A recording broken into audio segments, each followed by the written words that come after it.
O universo de D&D é cheio de criaturas incríveis e mortais, mas algumas delas são excelentes para serem utilizadas nos primeiros níveis. Portanto, no vídeo de hoje, conheça algumas dessas criaturas e como utilizá-las contra os seus jogadores. Saudações a todos! Eu sou o Caio Bonfalari, ator, engenheiro e mestre de RPG, e você está em mais um vídeo do Rotina de Mestre. A grande maioria das aventuras de RPG, pelo menos as oficiais, de D&D, da Wizard of the Coast, elas não vão até níveis muito altos, por assim dizer. Male vai até ali o 10, o 11, dá pra contar na mão, assim, nos dedos da mão.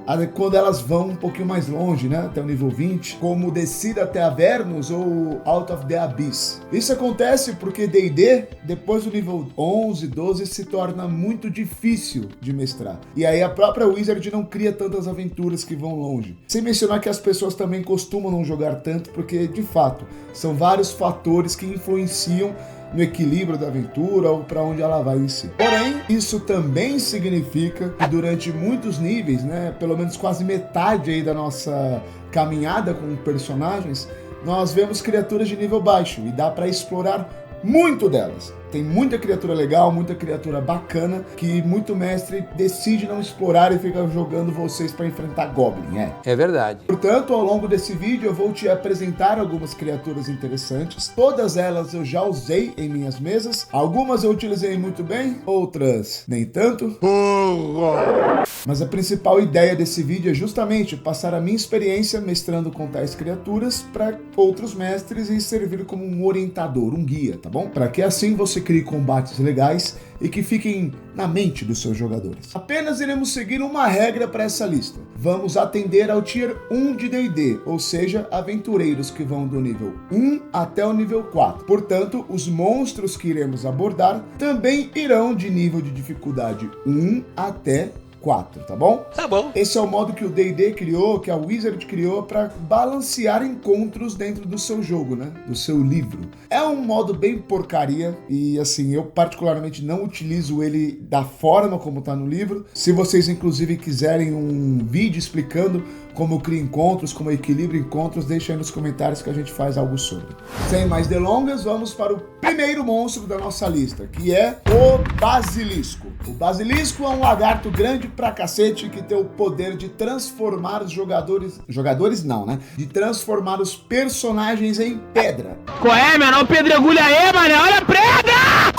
E isso, principalmente nos níveis menores, é um inferno de aterrorizante. Nesse nível, os jogadores não têm acesso a magias como restauração maior, o que significa que, caso sejam transformados, caso sejam petrificados, você pode dizer adeus para seu personagem por um bom tempo. A forma que teria para burlar isso seria caso vocês carregassem essa estátua de pedra pelas cidades por aí e rezar para um clérigo ter essa magia. Sem mencionar que, apesar de tudo isso, o Basilisco, pro nível que ele tá, ele ainda tem uma mordida bem doída, assim, dói pra cacete. É uma criatura de nível de desafio 3, mas eu te aconselharia para colocar contra um grupo de aventureiros de nível 2, até 4 aventureiros de nível 2. Caso o número de jogadores de sua mesa seja maior do que 4, ou eles estejam no nível 3, coloque pelo menos 2 basiliscos, tá? Tenha em mente que é para ser um encontro mortal, mas caso eles tomem cuidado, pensem um pouco, não vão no bate, eles vão tirar de letra tranquilamente. É uma luta no mínimo interessante, porque o mínimo contato visual com a criatura pode colocar tudo a perder. Eu gosto de utilizar basiliscos tanto em cavernas como esgotos, então são lugares legais que são aterrorizantes e ele pode vir de qualquer lado. Então, explore isso daí para causar aquela imersão maneira na mesa. A segunda criatura da nossa lista é o Urso Coruja. O Urso Coruja é uma criatura muito interessante de se colocar para os seus jogadores, para os personagens deles enfrentarem, porque é uma criatura grande, é uma criatura territorialista e é muito parruda, tem muita vida, além de ter 3 ataques no turno dela. É bem doído e mata, viu? Dói. Morreu! E isso assim, eu estou falando que ele tem muita vida para média de vida dele. Se o mestre quiser pegar o número máximo de vida ou aumentar, putz, dá para ter uns 100 de vida assim, mole. O Urso Coruja não tem nada de tão especial na ficha como o Basilisco, né? O que brilha nele são a sua quantidade de vida e seus 3 ataques para uma criatura de nível de dificuldade 3. Mas, caso você queira utilizá-los na sua mesa, eu sugiro que coloque contra um grupo de aventureiros de nível 2, caso você queira que ele seja um boss. Ou se os jogadores estiverem nível 3 em diante, ou se tiver mais jogadores na mesa, coloque pelo menos 2 desses ursos corujas. Pode até ser uma família, o macho e a fêmea. Para utilizá-lo de maneira correta, muitos mestres gostam de colocá-los em campos abertos. Eu discordo. Eu gosto de colocá-los em lugares fechados, que não tem muita movimentação para os jogadores. Como são criaturas de tamanho grande, eles vão ocupar boa parte da sala. E os jogadores não vão ter muito para onde correr, o que pode ser um grande problema, principalmente para magos, conjuradores e personagens que ficam mais distantes. Faça isso e veja o pânico tomar conta dos seus jogadores. Mestre sádico é isso aí, né, meu? Eu sou cruel, eu sou mau, eu sou vagabundo, rapá! Inclusive, falando em pânico, não deixe o pânico tomar conta de mim nem do canal. Deixa o seu like e se inscreve para eu ficar mais tranquilo, beleza? Lembrando que tem vídeos nesse formato todas as quartas-feiras e shorts às segundas e sextas. Enfim, voltando para a nossa lista. O terceiro monstro que eu já usei e que eu gosto de colocar em aventuras de nível baixo é o Fantasma. Esse é o tipo de monstro que eu usei de forma errada quando eu coloquei e não aproveitei como poderia, mas agora que eu tenho um pouco mais de experiência, dá para compartilhar algumas ideias mais interessantes com vocês. Eu particularmente gosto dessa criatura por um motivo muito específico. Ele pode possuir um dos jogadores e virar contra o grupo. E isso principalmente para níveis baixos. Você pega aquele personagem full combadinho que o player tem muito orgulho de dar muito dano, possui ele e ó, só espera a merda acontecer. Já avisei que vai dar merda isso.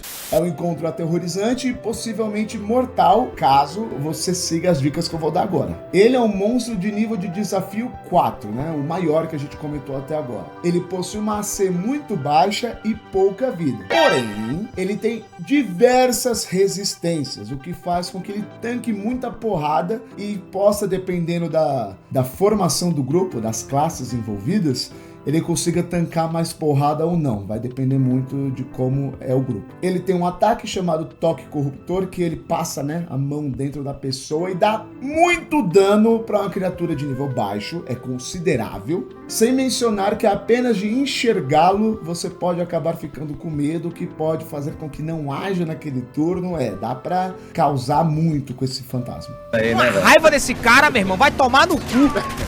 Qual que é o problema? A coisa mais legal do fantasma é a possessão, e ele pode usar isso uma vez no turno, e aí é uma habilidade de recarga. Se não funcionar, o fantasma não vai fazer muita coisa. Então eu sugiro que você coloque-o em casas mal assombradas, pois ele tem a habilidade de atravessar as paredes. E isso faz com que ele saia do alcance dos jogadores e possa ficar indo para cima, para baixo, se locomover à vontade, causando muita dificuldade para enfrentá-lo. Para grupos de aventureiros de nível 2, um fantasma só dá conta, porque um simples golpe dele pode matar um dos jogadores, dos personagens. Mas caso eles estejam no nível 3 ou 4, coloca uns 2 pelo menos, que vai ficar legal. O que nos leva diretamente para o quarto monstro dessa lista, a Mantícora. A Mantícora é uma aberração, uma monstruosidade, mas a coisa mais interessante dela é que ela também tem 3 ataques por turno e pode voar. Sim, ela pode voar e tem muita vida e bate pra cacete, é da hora. Joga é seu? Foi você que comprou os dois, o meu e o seu? Que eu não posso jogar? Isso significa que ela se mantém longe do alcance dos jogadores, o que pode frustrar eles no combate, o que sinceramente eu não me importo nem um pouco, fazendo com que ela dê muitos ataques a longa distância, podendo prejudicar justamente os seus conjuradores, clérigos e tudo mais, enquanto o bárbaro parrudo não consegue fazer nada. Fora isso, possui uma AC mediana e uma vida considerável para uma criatura de nível 3. Para utilizar contra os seus jogadores, coloque contra um grupo de nível 2. Caso o grupo tenha nível 3 ou 4, coloque pelo menos 2 mantícoras para que eles enfrentem. Dicção! Para que eles enfrentem. Você pode utilizá-las de dois jeitos. Caso prefira optar por lugares fechados, é interessante porque elas possuem golpes corpo a corpo, então de fato não fica ruim. Eu prefiro utilizá-las em lugares abertos, justamente porque, caso dê ruim, ela pode ficar sobrevoando o grupo tranquilamente, lançando os espinhos da sua cauda e prejudicando a todos. Isso em si já vai criar um desafio muito bacana para os jogadores, porque não são todos que têm ataques à distância, e pelo menos se você não criar mais alguma desvantagem, já fica algo bem interessante para que eles enfrentem.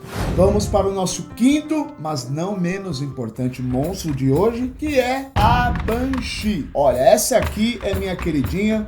Todo mundo que joga quando eu tô mestrando já enfrentou uma Banshee. Eu gosto de colocá-la em tudo quando é tipo de aventura assim, de nível baixo, ou mesmo que a aventura vá até níveis altos, os primeiros níveis eu sempre coloco uma Banshee para eles enfrentarem. Ultimamente, inclusive, numa mesa que eu mestro, eu misturei, eu fiz sereias Banshees, foi uma doideira pura, foi maneiro, pra mim. Eu sou um psicopata.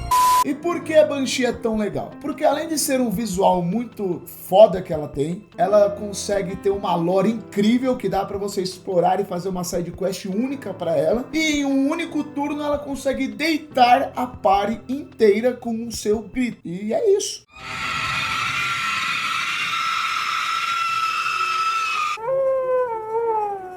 É desesperador, ó, daquele jeito assim. Outro detalhe é que apenas por vê-la os jogadores já podem ficar assustados e perder o seu turno. É uma criatura de nível de dificuldade 4 e se você vai colocar ela para os jogadores enfrentarem, tenha em mente que é possível rolar um TPK. Então se você não quer um TPK naquela hora, não mexe com Banshee. Gosto de tratar ela como boss, então se você colocar contra uma party de nível 2, é muito provável que vai dar merda, é um boss difícil, mas pode funcionar muito. Mas caso você coloque contra pares de nível 3 em diante, ela pode fraquejar. Então eu faria algumas mudanças do monstro para te ajudar a dar aquele tchan que ela precisa, aquele tchan de boss. O cara é profissional.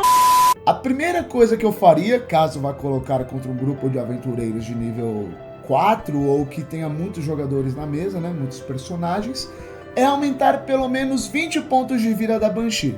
Pelo menos. Isso porque assim como o fantasma ela atravessa paredes e ela possui muitas resistências. Ela pode ficar muito tanque dependendo de quem esteja batendo nela. Mas o problema é que se os jogadores passarem pelo grito, né, conseguirem resistir ao grito, ela só vai virar um saco de pancadas. E é por isso que um pouquinho mais de vida pode fazer a diferença. Fora isso, para dar aquele cagaço neles, é uma coisa que eu faço muito. Faça com que o grito seja praticamente a ação de iniciativa dela, como se fosse uma ação de lar.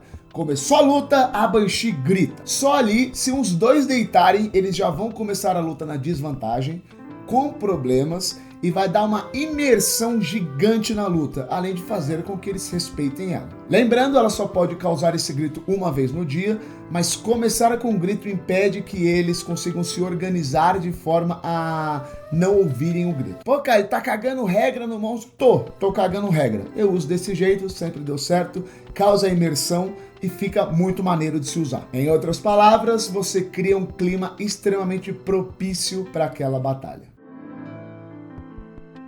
Muito obrigado para você que assistiu o vídeo até aqui. Não se esqueça de deixar o seu like e se inscrever no canal para me apoiar. Você concorda comigo? Discorda de mim? Qual outro monstro você colocaria nessa lista? Comenta aqui embaixo para eu saber, vamos discutir sobre RPG. O intuito do canal é principalmente esse. Caso vocês queiram uma parte 2 do vídeo, também comenta e fala que aí eu vou dar um jeito de providenciar para vocês. Aproveitando que o último monstro foi Banshee, que você já está aqui, eu fiz um vídeo aqui no canal ensinando, falando como narrar terror para o seu RPG. Vou deixar ele aqui do lado, tá muito legal, tá muito massa. Confere lá que eu tenho certeza que você vai gostar. Muito obrigado pelo seu tempo, muito obrigado pela sua atenção e eu te vejo no próximo nível.